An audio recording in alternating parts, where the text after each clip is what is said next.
Hi everyone, welcome back. This is week 5 of Operation Little Black Dress. This is the week 5 weigh-in. So how did I get on this week? Well, let's start off with my stats. Okay, so this is not an opportunity for you to skip forward either. Just saying. I've done all my usual stuff, morning journaling, meditation. One thing I have added into my morning journaling, for those that enjoy that process as well, is I've added in a countdown to it. So right at the top where I've got the part about keeping promises to yourself, I've added in a countdown to my target weight, because I feel now that I'm getting close enough that a countdown is inspirational rather than daunting, if that makes sense. If I had done this a year and a half ago when I had nearly £100 to lose, it would have been kind of daunting, but now I'm getting close. It's more inspirational. So that is something I've done this week, which seems, not this week, over the last couple of weeks, which is working well. I thought I'd give it a couple of weeks before actually telling you. What else? In terms of my macros, I've really got my saturated fat under control this week. Even to the point where it's probably slightly on the low side, because I'm on to like 12, or the average about 12 grams a day, where 19 is my target. So they are a little bit low, but that's not, it wasn't kind of like by design, it would kind of just happen that way because of the things I ate. What else? Average calories this week were 1,574, so I'm a smidge under my 1,600 calories. With that said though, yesterday we did go to the seaside, which was really, really nice. I mean, I don't live that far from the sea, but we went to the beach yesterday, and we picked her up from nursery and went straight down to the beach. So we had chips on the front. Now, I calculated those the best I could. Might have undercalculated, I don't know, but I'm round about the 1,600. Steps are down this week, despite a very long walk yesterday, which was really, really nice. I'm still a little bit wary about getting on the treadmill, I'm not going to lie, because I don't want to set the vertigo thing off again, but I am going to have to try it, maybe do it early in the day, I don't know. But I've got to get back to that. So, 6,650 average steps this week. I've done one yoga session, still done no weight training. What else? So, I thought I would add in to this video foods that I've been, I fell off my desk again, the elbow keeps on going. Things that have saved me this week, things that I think, oh actually, that's had a positive impact, or has helped me stick to my weight loss journey, if that makes sense. So, the first thing, and by the way, none of these are sponsored, because I know there is a temptation for kind of people watching to think any product that like somebody shows on YouTube is sponsored. It's more often than not, if that makes sense. So none of these are sponsored. I thought I would say that. First thing has been flax seeds. I have been adding flax seeds into my porridge, into my morning smoothies when I'm off and I have a smoothie, because I tend to have one smoothie a week. Yeah, flax seeds. For a tablespoon of flax seeds, it's got something like 5 grams of fibre, and I have to say, I've been having the flax seeds now for, is this my second week? I think it's my second week, and I have to say, without wanting to be a little bit TMI, it has helped the toilet habits. So if going to the toilet is a bit of a issue for you, I have found these particularly good, and I think it's not just because of the fibre, but you would notice if you use flaxseed, when it goes into a food, it becomes a little bit, not jelly-like, but it has that kind of consistency, and my understanding is that it helps foods bind together better, therefore helping you to go to the toilet easier. So, but I have noticed a difference since I've been using the flax seeds. Okay, so the TMI bit out of the way. The next thing is these. These pop chips. They are really quite low in calories. So, for 23 grams, it's only 100 calories. And I particularly like the barbecue one. I have had the sour cream ones, which I did think actually could be quite nice with chilli, because these are they got quite a crunch to them, so I think you could scoop chilli with them, and I think it would work. These were on offer in Tesco's, and I tried them, and I gotta be honest, I like the crisp. And like I said, I think the sour cream ones could work really well with chilli. But they have been something that I've reached for several times this week. Another thing, right, so I've got to show you this broken packet because there's a little tiny bit left, not much. But I went into Aldi the other day and they had this fruit loaf. What it actually is, because I looked at it, and if you have a look at the colour label, for fat and saturated fat, it is green. And that's because when I started reading the labels, if any of you are from Wales or are familiar with Welsh recipes, there is a recipe called bar o brith, which is a fruitcake, but it's a fruitcake that doesn't contain fat. It's basically tea, fruit, well, it does contain a bit of fat because there's an egg, there's one egg in it. So there's tea, fruit, an egg and some sugar, and that's all it is. And that's what this is. It's saying it's a fruit tea loaf. Well, I suppose it is a fruit tea loaf, but it's actually bar o brith. So yes, my husband normally makes it, but he hasn't, and now I've spurred him off him because he's tried that. He's gone, oh, I need to make it. So yes, so those 4 things. I have bought some of these, so you can see it. The Cadbury's Highlights. Now, I don't like a really chocolatey chocolate. So for me, these are perfect. My husband and my daughter has them, or has tried them and gone, they just taste like water. But for me, they're perfect because I don't like things overly chocolatey. So that saved me this week as well. So in the evening or mid-afternoon, I've got some nice little treaty things that I can have that are still within my kind of like macro goals, if that makes sense. Okay, so what has gone well this week? Well, a lot of things have gone well this week actually.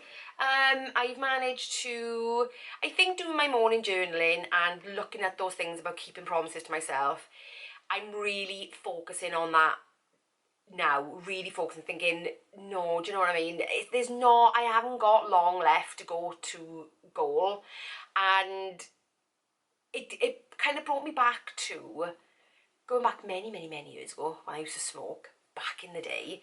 I never forget the last time I gave up smoking, and I said I'll never go back to smoking, not because I don't kind of want to smoke, it's because I never want to have to give up again. And I'm kind of in that mindset now about my weight loss, is that I'm never ever going to put it back on because I never want to have to lose it again. This is it now. This is a one and done. With all the best will in the world, and it's not happening. It's not happening. It's coming off. It's not going back on. And I've really hit that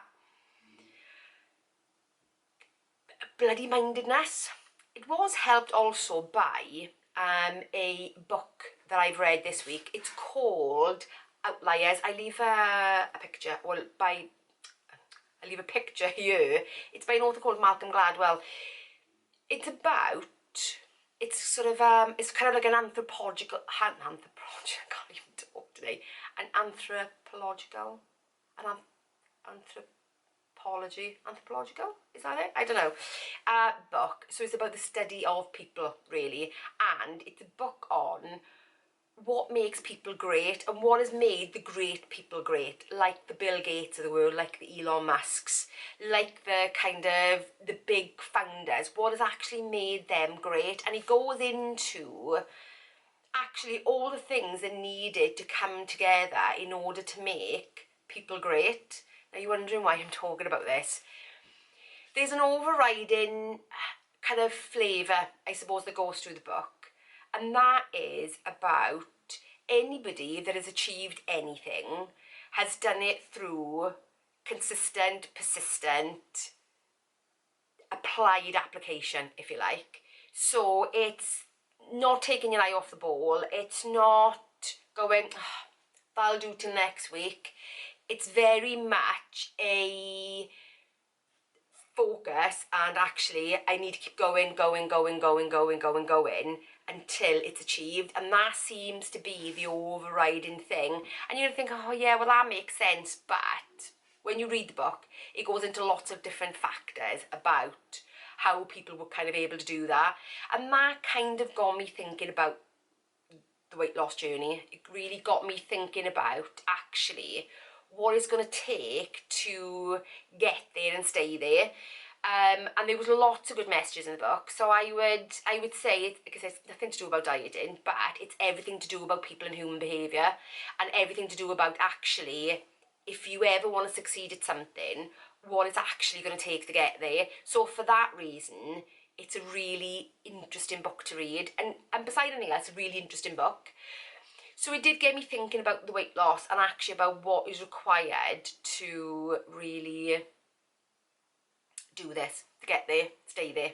So that ties in nicely as well with my intentional living that I was kind of talking about. But I'll talk a little bit more about that in a kind of another video. So it's gone really well this week. I think my mind has kicked into the right gear. I think it's all things, a bit like the book says, all things have kind of come together in order to make sense again, to reignite the spark, to help me to start thinking about it in a different way. So for that sense, mindset wise, and let's face it, it's the mindset that dictates this, not necessarily the food, because it's the mind that chooses. So I would say that is a really good book to read. If you're lacking motivation, if you like, it's really good in that sense. So that has been good. It's a good mindset shift this week. Food wise, it's gone really well. I've kept my saturated fat down, like I said. One thing I would turn around and say is though, the things that have been, another good thing actually, before I move on to the things that could have gone a little bit better, is that I have noticed a real correlation between me reducing my saturated fat and actual fat loss. It's really quite interesting because I've gone back over because you know me, I do all the tracking, and see, so when you kind of skip forward and you think, oh, the tracking's not important, the tracking is so important, because I'm able to go back and think, well, actually, when I did this, did that happen? When I did this, did that happen? If I did that naturally follow? So I was able to go back and look between my journal and my results, my tracking. I could see that whenever saturated fat was lower in my diet, I saw a bigger fat loss irrespective of the calories. So bear in mind, I always eat the 1600 calories. So that hasn't changed, because some people go, oh yeah, well, you've eaten less fat, so yeah, obviously you're going to lose more fat. But no, it's the same amount of calories. So it kind of goes to show, for me at least, the composition of my food makes a difference. Absolutely makes a difference. So I am noticing that. That's something I'm keen to keep an eye on as well as time goes on. And just to say as well, I'm also tracking my sugar, because once you cut out one thing, something else is going to go up. So I'm making sure that my sugar doesn't go too far as well. So that's something else I'm doing. What could have gone better this week though is my protein, because I have noticed that since cutting the saturated fat, bear in mind I'm still having other fats. I'm still having other monounsaturated fats, some unhealthy fats because of the avocado, olive oil that I use. So I am having fats. I don't think I'm cutting fat out. I'm cutting saturated fat out, if that makes sense. But one thing I have noticed this week is that my hunger levels, despite being on the same kind of calories, is slightly higher in the mornings this week. And I think that is because I'm not hitting my protein hard enough, I guess. So I'm averaging around about 80 grams of protein a day, and I need to be, I think, at least at 100 to kind of stave off that hunger. So that's the one thing that hasn't gone so well this week. But don't get me wrong, I get up in the morning, and by the time that I've had my cup of tea, I'm good to go before I need to eat. So it's not been a problem, but it's something that I've noticed, if that makes sense. So how did I actually do this week? Well, this week I lost 1.3 pounds. So I am dead chuffed about that. So just have a look how much I've lost so far. Bear in mind, this has been 5 weeks. So this is the 5th weigh-in, including a diet break. So far in these 5 weeks, I have lost 6.9 pounds. So I am absolutely thrilled with that, 6.9 pounds. And I have seen my fat percentage gradually come down since I swapped to a lower saturated fat diet with the same calories. Interesting.